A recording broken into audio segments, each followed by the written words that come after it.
মাঝরাতে রোজার ঠিক শেষ সময়টাতে মানে ঈদের আগে আগে ফ্যামিলির সবাই মিলে সেহরির সময়টাতে আমার ভাইয়ের জন্য একটা মেয়ে দেখতে চলে গিয়েছিলাম। সো আজকে পুরো ব্লগে সেই অভিজ্ঞতাটা আপনাদের সাথে শেয়ার করব।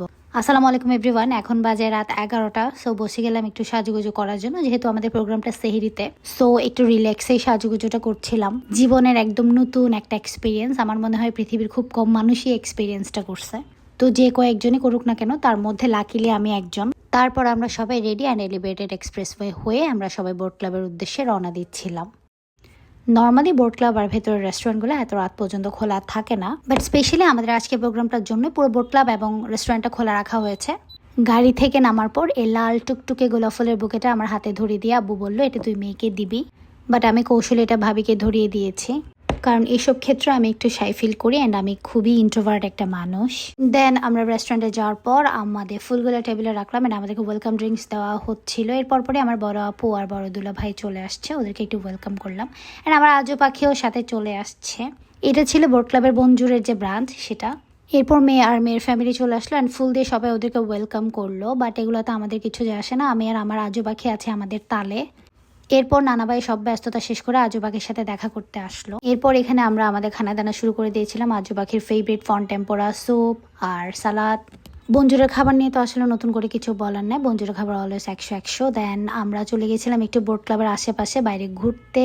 দেন দেখা হয়ে গেল কর্ণফুলী নদীর সাথে। খুবই শান্ত একটা রূপ কর্ণফুলী নদীর আজকে, কোনো ঢেউ নাই, কিছুই নাই। মনে হচ্ছে আমাদের বাড়ির পেছনের পুকুরের মধ্যে কয়েকটা জাহাজ সুন্দর করে বসাই দিছে। এখানে আন্টিও আমার সাথে ছিল, মানে মেয়ের মা। আন্টিও আমার সাথে ঘুরে ঘুরে বঞ্জুরের চারপাশে দেখতেছিল। এরপর আমাদেরকে ডাকা হচ্ছিল সবাই একসাথে সেহরি করার জন্য।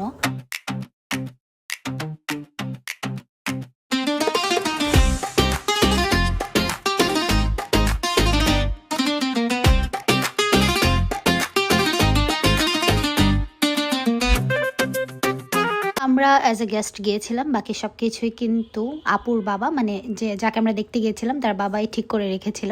এখানে আমরা সবাই মিলে অ্যারাবিয়ান প্লেটারটা ট্রাই করেছিলাম, খুবই মজা ছিল। অ্যান্ড এখানে গার্লিক নান, সেই সাথে ছিল ফালুদা এবং কুলফি।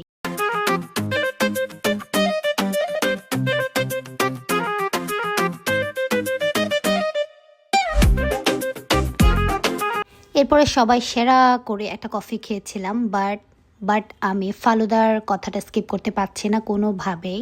বঞ্জুরা আসলে ফালুদাটা অবশ্যই ট্রাই করা উচিত, সেই সাথে কুলফিটাকেও রাখা যেতে পারে। আজু পাখিকে নিয়ে আমি একটু উপরে ঘুরে দেখছিলাম।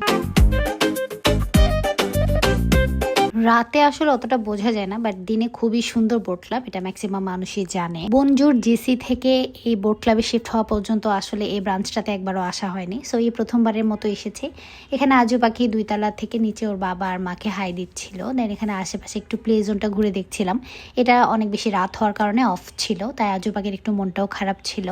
এরপর সবার সাথে কথা বলা শেষ হলো এবং নতুন একটা ফ্যামিলির সাথে আবার নতুন করে পরিচিত হলাম। দেন সময় হলো চলে আসার, সবাইকে সি অফ করছে। এখানে ফুলগুলো রেডি করা হচ্ছে ওদেরকে গাড়িতে তুলে দেওয়ার জন্য।